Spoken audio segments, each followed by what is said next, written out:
Good morning sir. Good morning. मैं comment section से कुछ क्वेश्चंस ले रहा हूँ। सर मेरे 6 साल का एक बच्चा है और 3 साल की एक बेटी है। उसके बाद से मैंने ऑपरेशन करा लिया था, मुझे एक बच्चा और चाहिए, क्या करना चाहिए? नमस्कार, मैं डॉक्टर दीपांकर बैनर्जी बोल रहा हूँ जबलपुर से, ideal fertility IVF and genetic centre private limited से, जो कि मध्य प्रदेश में स्थित है। और मैं गायनिकोलॉजिस्ट हूँ with special interest in reproductive medicine and fetal medicine.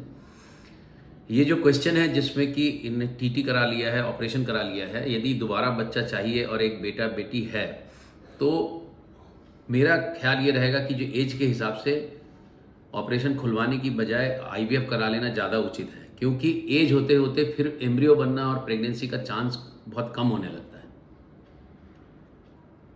है। Can I get pregnant with partial fallopian tube removal?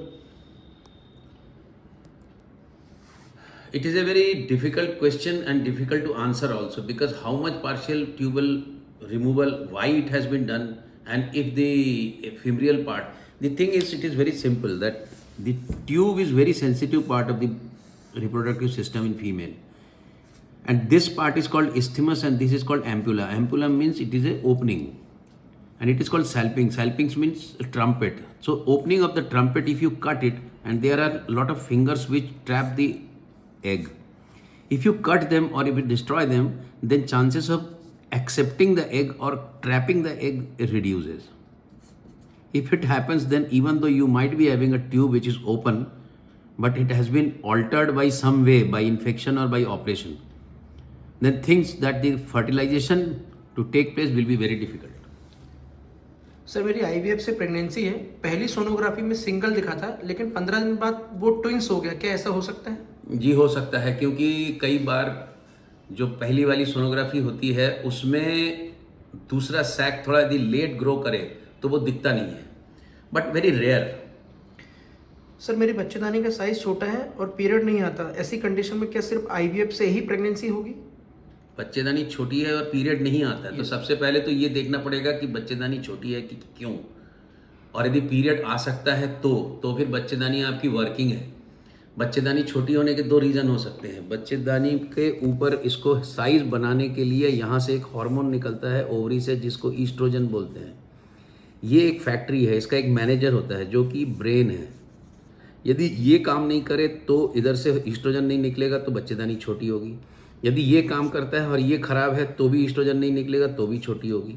तो ये कौन सी वैरायटी का है, वो वैरायटी जानना बहुत ज़रूरी है। यदि मैनेजमेंट काम नहीं कर रहा है, यहाँ पर फैक्ट्री ठीक है, अंडे बन सकते हैं, तो आप खुद के अंडे से आईवीएफ से प्रेग्नेंट हो सकते हो। Sir miscarriage at 24 weeks 2 times, what should be a reason? Miscarriage at 24 weeks at 2 times should be investigated very properly, because it is very rare to have miscarriage at 24 weeks except in cases of severe hypertension. If it is happening in 24-23 weeks, then you have to take precaution and find out the reason why it happened in the previous pregnancies. 2 5AA blastocysts are formed. The lining of the uterus also become good. Blood oxygen is good. What should be the reason of failure?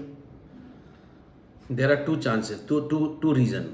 One is, even though it is 5AA, what is 5AA? 5 means it is the blastocele, the cavity, that is the number. A means 1A for trophoectoderm, 1A for inner cell mass. 5AA is the best quality embryo or blastocyst. But even though it looks very good, the genetic makeup of this blastocyst might be abnormal in 48 to 50% cases. You can do a PGT also in these cases, but it is not a foolproof method to know the inner cell mass. Even after this transferring, there might be a chance that there is a chance of improper implantation of window of implantation. So you should do a ERA test. And next comes to us how the ET has been done. But most of the time we do ET under ultrasound guide. So there are two chances. One is the genetic defect, but if it is morphologically very good 5A, have an ERA test done. Sir इसी में एक question और आता है कि ET में बेहोश क्यों नहीं करते? देखिए, ईटी जो एम्ब्रियो ट्रांसफ़र होता है ना, उस एम्ब्रियो ट्रांसफ़र में जब हम इस ब्लास्टोसिस्ट को यहाँ बिठाएंगे, नॉर्मली कुदरत ब्लास्टोसिस्ट यहाँ से यहाँ बिठाता है।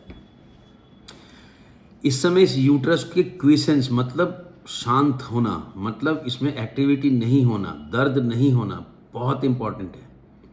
इसमें यदि एक्टिविटी होगी, संकुचन होगा, कॉन्ट्रैक्शन होंगे तो ये इसको फेंक देगा। ऐसे ही जब हम इसको बिठाते हैं, इस बिठाने में यदि हम पेशेंट को एनेस्थेटाइज कर दें तो यूट्रस का जो पेन है वो हमको बता ही नहीं पाएगी। इसलिए हम इसको बगैर एनेस्थीसिया में करते हैं। और यदि लेडी हमको बोलती है पता ही नहीं चला, that is the best ET. ये जो यदि हमको वो लेडी बोलती है कि कुछ समझ में आ रहा है या पेन हो रहा है, हम रुक जाते हैं।